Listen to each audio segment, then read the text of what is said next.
કે આદિવાસીઓ કોઈ દિવસ કોઈના પર હુમલો કરતા નથી.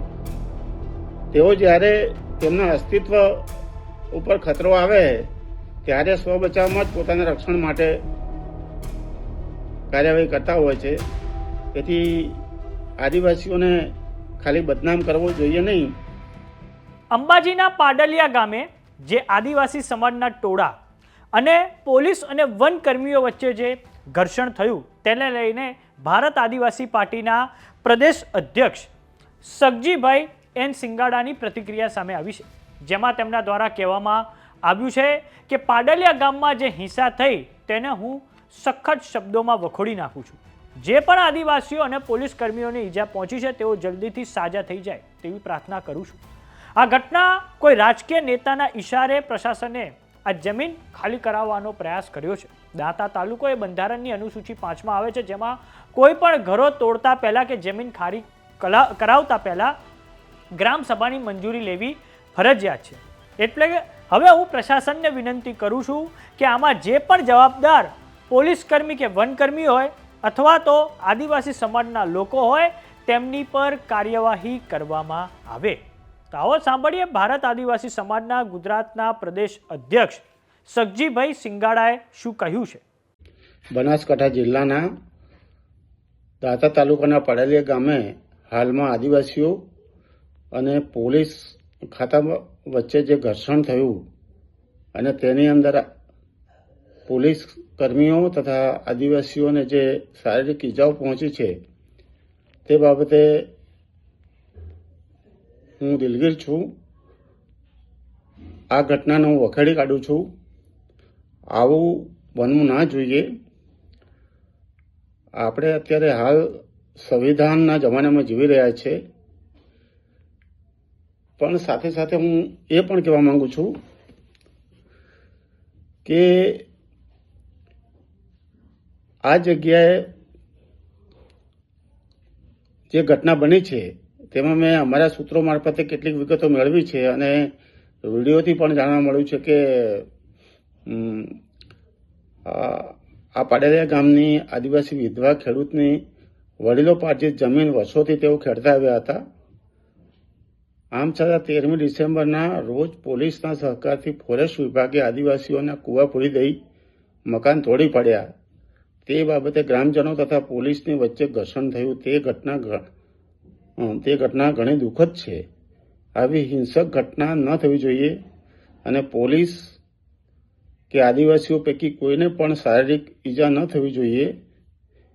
ઈજા પામેલ પોલીસ કર્મીઓ તેમજ આદિવાસીઓ જલ્દી સાજા થઈ જાય તેવી પ્રકૃતિને પ્રાર્થના કરું છું અને શાસન પ્રશાસનને વિનંતી કરું છું કે બનાસકાંઠા જિલ્લાનો દાંતા તાલુકો બંધારણની અનુસૂચિ 5માં આવેલ છે. આ વિસ્તારમાં આદિવાસીઓને બંધારણીય સ્વશાસનનો અધિકાર આપેલ છે. તેથી કોઈ પણ કાર્યવાહી કરતા પહેલા જે તે ગ્રામસભાની સંમતિ મેળવી અને તેમને વિશ્વાસમાં લઈને જ ફોરેસ્ટ વિભાગ કે પોલીસ કાર્યવાહી કરે તો આવા ઘર્ષણને કે સંઘર્ષને નિવારી શકાય. મુખ્યધારાની મીડિયા ફક્ત આદિવાસીઓએ પોલીસ પર હુમલો કરી દીધો અને આટલા પોલીસ કર્મચારીઓ ઘવાયા, આટલા અને ઈજાઓ પહોંચી તે બાબતનો જ ઉલ્લેખ કરી અને તેનો પ્રચાર પ્રસાર કરે છે. પરંતુ આ સંઘર્ષ કેમ થયો, આ ઘર્ષણ કેમ થયું એની વાત કરતા નથી. તેથી ખુલાસો કરવો જરૂરી છે. આપણે બધાએ ઘટનાના મૂળમાં જઈને જાણવું પડશે કે આ ઘટના કેમ બની. બનાસકાંઠા જિલ્લાનો દાંતા તાલુકો એ અનુસૂચિ 5 વિસ્તારમાં આવે છે. ત્યાં આદિવાસીઓને સ્વશાસનનો બંધારણીય અધિકાર આપેલ છે. તેથી પોલીસે કે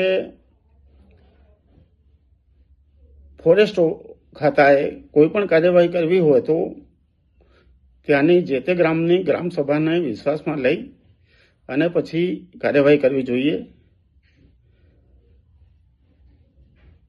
જાણવા મળ્યા મુજબ સ્થળે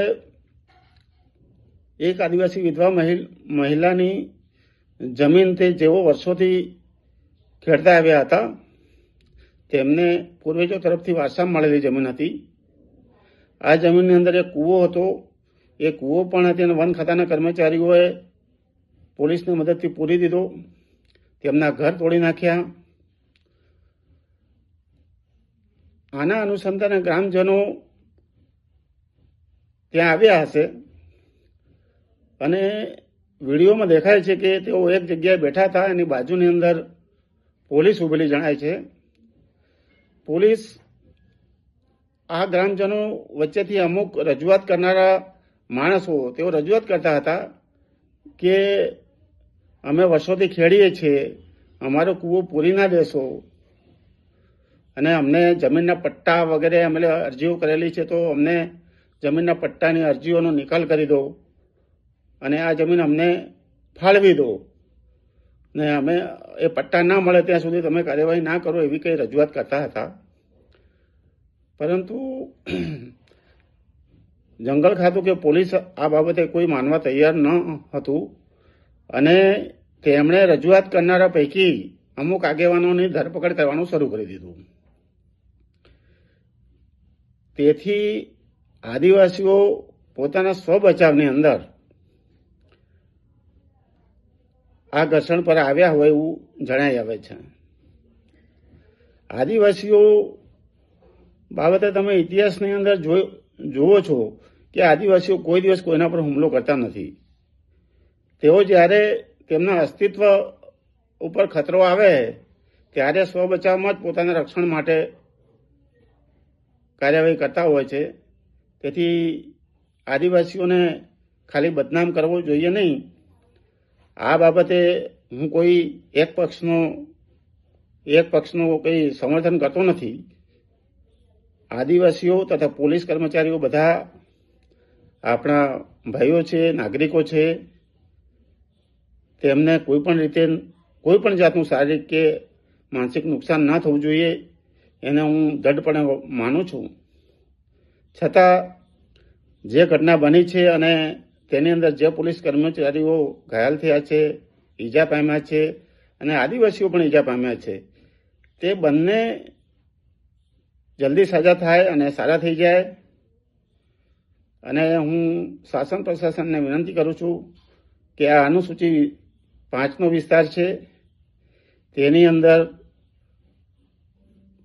પોલીસ તથા જંગલ ખાતું જો ગ્રામ સભાની પૂર્વ મંજૂરી કે સહમતિ મેળવ્યા વગર ત્યાં ગયા હોય અને આ ઘટના બની હોય તો બંને પક્ષો જવાબદાર હોય એવું જણાઈ આવે છે.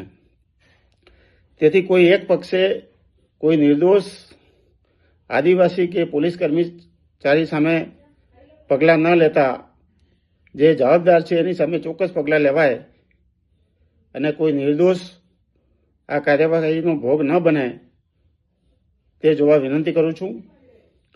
અને સરકારને અને શાસનને વિનંતી કરું છું કે હવે પછી કોઈ પણ કાર્યવાહી અનુસૂચિ 5 વિસ્તારમાં કરવામાં આવે તો જે તે ગામની ગ્રામ સભાની પૂર્વ મંજૂરી કે સહમતિ મેળવી પછી જ ત્યાં તેમને વિશ્વાસમાં લઈને કાર્યવાહી કરવી કે જેથી આવા ઘર્ષણ કે સંઘર્ષને આપણે નિવારી શકીએ.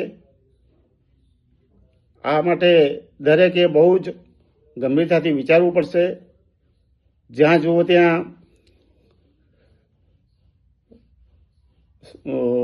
બંધારણના નિયમો કે બંધારણની જોગવાઈઓનો બાજુએ મૂકી અને આપણે કાયદો હાથમાં લઈને પહોંચી જઈએ અને બધાને રંજાડીશું તો આવા બનાવો આપણી સામે આવવાની શક્યતા રહેલી જ છે. તેથી જે બંધારણની અંદર જોગવાઈ કરેલી છે એ પ્રમાણે જ આદિવાસીઓએ પણ વર્તવું જોઈએ અને શાસન પ્રશાસને પણ વર્તવું જોઈએ જેથી આપણે આવા સંઘર્ષો અને ઘર્ષણો નિવારી શકીએ. બધા જે ઈજાઓ પામેલા છે કે અત્યારે હોસ્પિટલમાં છે તે દરેક જલ્દી સાજા થઈ જાય તેવી હું પ્રકૃતિને પ્રાર્થના કરું છું. અને હવે આ ઘટના ન બને તેના માટે આપણે સૌ સાથે મળીને વિચારીએ અને એ પ્રમાણે આગળ વધીએ તો આવી ઘટનાઓને નિવારી શકીશું. જય જોહાર, જય સંવિધાન. હું શ્રી એસ.એન. સિંગાડા, પ્રદેશ અધ્યક્ષ ભારત આદિવાસી પાર્ટી ગુજરાત પ્રદેશ. જય જોહાર, જય આદિવાસી.